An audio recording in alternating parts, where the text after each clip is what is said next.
¿Qué puede enseñarnos la India?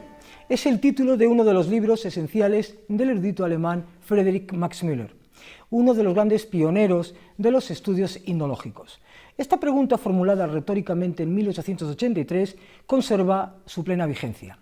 Es casi un tópico cultural hablar de las sabidurías que vienen de la India, aunque raramente solemos especificar cuáles son tales tesoros del saber, de qué tronco surgen, cómo llegan a Occidente, en qué medida somos capaces de asimilarla o qué beneficios nos pueden aportar.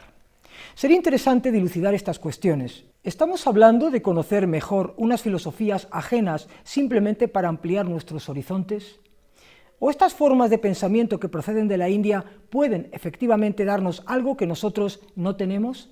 ¿Son variadas y heterogéneas o pertenecen a un sistema único?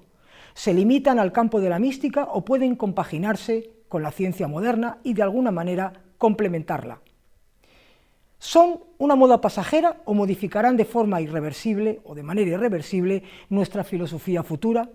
Para hablar del pensamiento hindú en Occidente, hoy está con nosotros, una vez más, Enrique Gallud Jardiel, doctor en Filología Hispánica, profesor de Hindi y autor, entre otros, de los siguientes libros: La India en la literatura española, Diccionario de hinduismo, Antología de la literatura clásica india, Cuentos de amor de la antigua India, Shiva, el dios de los mil nombres, Vishnu, el dios protector, y una magnífica edición de poemas de Kabir, mística de la India medieval. Buenos días, Enrique.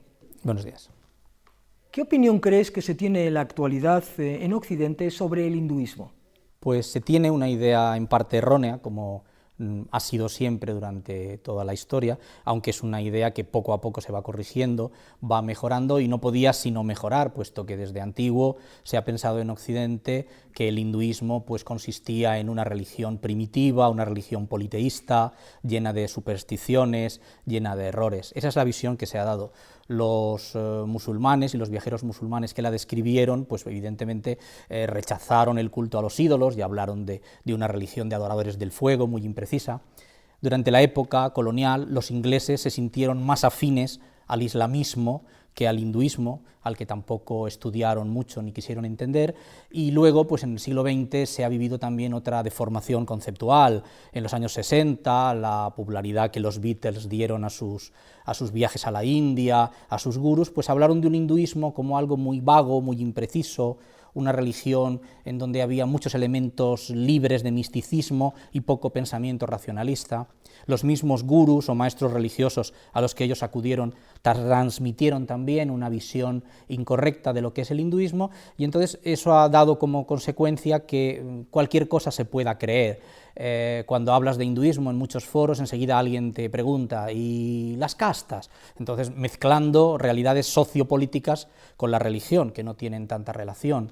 O, por ejemplo, cuando vemos en Occidente, en España concretamente, que los libros sobre hinduismo, sobre religión, sobre filosofía, no están en las librerías, en la sección de filosofía o en la sección de religión, sino en la sección de ciencias ocultas, de mancias. Claro, evidentemente todo esto da una visión deforme del concepto. No se ha profundizado, no se ha descrito bien, quizá la falta de un canon concreto, la falta de una iglesia estructural en el hinduismo ha provocado el que se piense que el hinduismo no es un sistema de pensamiento coherente, sino simplemente una amalgama de muchos elementos heterogéneos sin mucha conexión entre sí. ¿En qué pensadores o corrientes occidentales podemos hallar vestigios de ese saber hindú? En muchos de ellos. Otra cosa es que por modas o por otros constreñimientos no se ha hablado directamente de esa influencia de lo hindú, pero si cotejamos las filosofías pues se puede encontrar ya desde época antigua. Los presocráticos dicen cosas muy parecidas a lo que se está diciendo en la India en aquel momento, y tenemos, por ejemplo, pues los pitagóricos, ¿verdad?, que nos hablan de la reencarnación, o tenemos a los gimnosofistas, ¿verdad?, estos filósofos desnudos a semejanza de los jaínes en la India. Luego tenemos en nuestra tradición occidental los estoicos, que hablan también de un panteísmo muy semejante al que contempla el Vedanta. Más tarde el neoplatonismo, Plotino, tiene también muchos puntos de contacto, y bueno, pues en la filosofía medieval un Duns Scoto, un Giordano Bruno, pues también tienen puntos de coincidencia. En el mismo siglo XVII, el mismo Spinoza, si hubiera viajado a la India y hablado allí, podía haber pasado por un vedantista más. A partir de este momento, la filosofía idealista, sobre todo en Alemania, tiene muchos puntos de conexión y que se han establecido y se han estudiado. Y eso llega hasta épocas más recientes. En el XIX, un filósofo, por ejemplo, como Emerson, pues participa de gran cantidad de los postulados hindúes, lo mismo que sucede en el krausismo. Una figura a la que también habría que mencionar en este contexto sería Schopenhauer, que consideraba las Upanishads pues, como el libro más importante del mundo, el que le había dado más solaz y más sabiduría, y lo tenía pues, en su cabecera, ¿no? como libro de cabecera. A partir de ahí, el estudio de la corriente concreta o de la teoría concreta que de la India llega a Europa todavía está por hacerse. Se ha hecho ese estudio únicamente de una manera muy fragmentaria y sería muy interesante poder completarlo para que pudiéramos ver cómo nos hemos nutrido nosotros de esa fuente de saber. ¿Cómo ha sido y sigue siendo la relación del hinduismo con la ciencia? Generalmente las religiones y la ciencia chocan, en algún momento un descubrimiento científico echa por tierra algún dogma, alguna teoría. Esto todavía no ha sucedido con el hinduismo, que habla en un lenguaje simbólico que puede entenderse también de otra manera. Hasta este momento no ha habido ningún punto de choque. Es más, la India y la filosofía india ha contribuido muchas veces al saber científico. Por ejemplo, un ejemplo claro es la creación del concepto matemático del cero a partir del concepto filosófico budista de Shunyata, del vacío, y podrían citarse muchísimos otros ejemplos. La manera, por ejemplo, que se tiene en la India de describir al absoluto, eso que se puede llamar Dios o el todo o el ser supremo, la palabra Brahman, que es lo que lo describe, su raíz etimológica es Bri, que significa expanderse, o sea que la manera hindú de definir a Dios es aquello que se expande, que es en definitiva lo que sabemos del universo, ¿verdad?, que se expande. Y luego este concepto de que todo es uno está explicado en la Bhagavad Gita, donde se dice lo que es no puede dejar de ser y lo que no es no puede llegar a ser. Este es el concepto de ex nihilo nihilum, ¿verdad?, de la nada no sale nada, que no es en definitiva más que el concepto de la primera ley de la termodinámica, ¿verdad?, la ley de la conservación de la energía, de que todo lo que hay se puede cambiar de forma, pero ni se crea ni se destruye. De la misma manera, el principio ético que regula al hinduismo, la ley del karma, no es sino la tercera ley de Newton, ¿verdad?, la ley de acción-reacción, que dice que todas las acciones están sujetas a su consecuencia de una manera inevitable. Se podrían citar muchos otros casos en donde el hinduismo aporta semillas científicas. El hinduismo habla desde antiguo de la relatividad del tiempo, tiene conceptos muy precisos de medida del tiempo, como el truti, ¿verdad?, que es una partícula, es una medida de tiempo que equivale a una millonésima de segundo.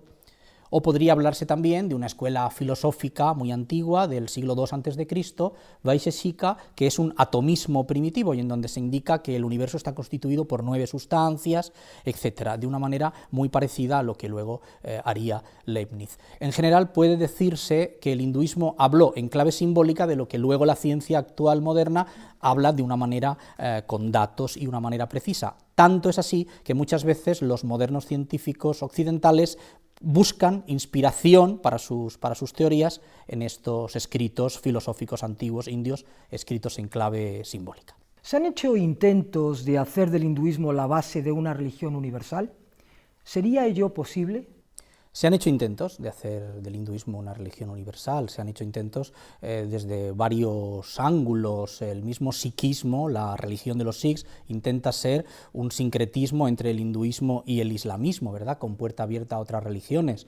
En el siglo XVI, estando la India dominada por un emperador mogol de religión musulmana, este emperador Akbar crea una nueva religión, Din-e-Ilahi, la luz de Dios, para intentar también unir ambas fees y que haya un terreno más amplio en el que converger.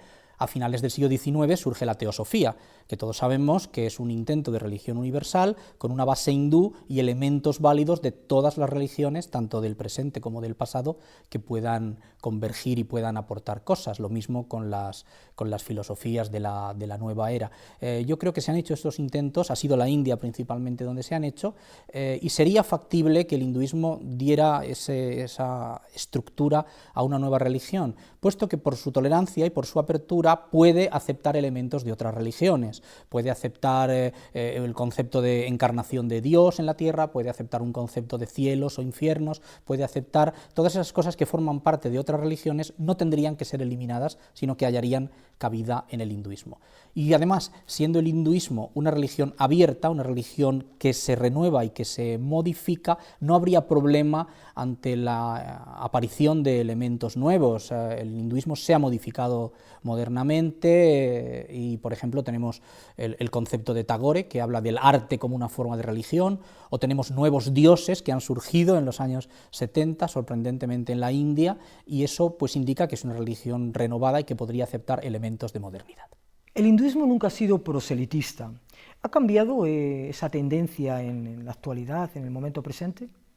El hinduismo nunca ha sido proselitista, sigue sin serlo. Lo que sucede es que la indología, pues por supuesto, ha avanzado y se ha dado a conocer más. Los medios de comunicación lo han facilitado y los hindúes muchas veces son proselitistas con ellos mismos, o dicho de otra manera, quieren hacer entender a los mismos hindúes mejor y más en detalle los elementos de su cultura, y eso se ha propiciado con los medios de comunicación. No hay nada más que ver la cantidad de nuevas páginas web para difusión del hinduismo que los mismos hindúes manejan en lenguas vernáculas, o sea, obviamente para su uso propio, no para contar su religión a nadie más o mediante otros medios de difusión. Esto es una cosa muy clara.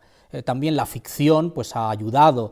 Películas como 7 años en el Tíbet o Kundun han publicitado el budismo a lo mejor mucho más que muchos tratados filosóficos. Lo que sí ha sucedido es que los hindúes están un poco cada vez más orgullosos de lo suyo. Se podría hablar, no sé, quizá de un segundo renacimiento hindú, un segundo momento después del que hubo en el siglo XIX, en el que los hindúes consideran que su cultura tiene mucho que ofrecer. Y también es verdad que han perdido el complejo que tenían ante Occidente o ante las otras religiones, en vista de las demasías que lamentablemente tienen lugar en el marco del islamismo o de las corrupciones que se están poniendo de relieve en el catolicismo. Eso ha hecho que los hindúes consideren su religión pues un poco más digna de lo que podían considerarlo a lo mejor hace 100 años. Entrando de lleno en el terreno de la especulación, ¿cómo podríamos imaginar la religión del futuro? ¿Qué elementos principales de origen hindú crees que perdurarían en ella?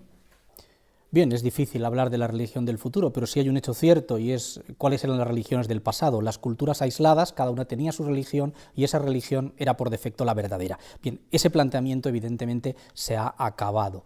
Las religiones se conocen más, interactúan más, y el ecumenismo en materia religiosa es tan inevitable en el mundo del futuro como lo es, por ejemplo, el fenómeno del mestizaje. Entonces es algo a lo que nos tenemos que acostumbrar.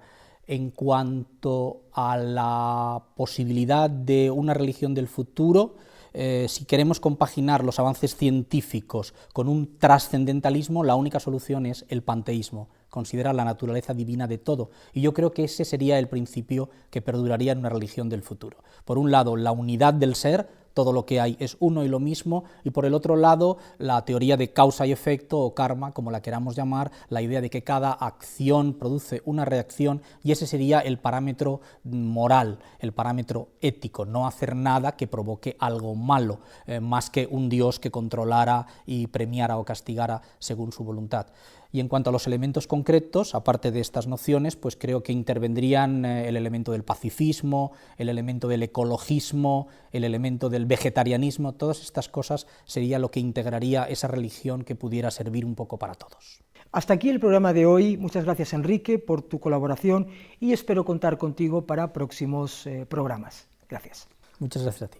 De Max Müller son estas palabras: si me preguntaran bajo qué cielo la mente humana ha meditado con profundidad acerca de los problemas más grandes de la vida y ha encontrado para algunos soluciones que bien merecen la atención, hasta de aquellos que han estudiado a Platón y a Kant, habría de señalar a la India.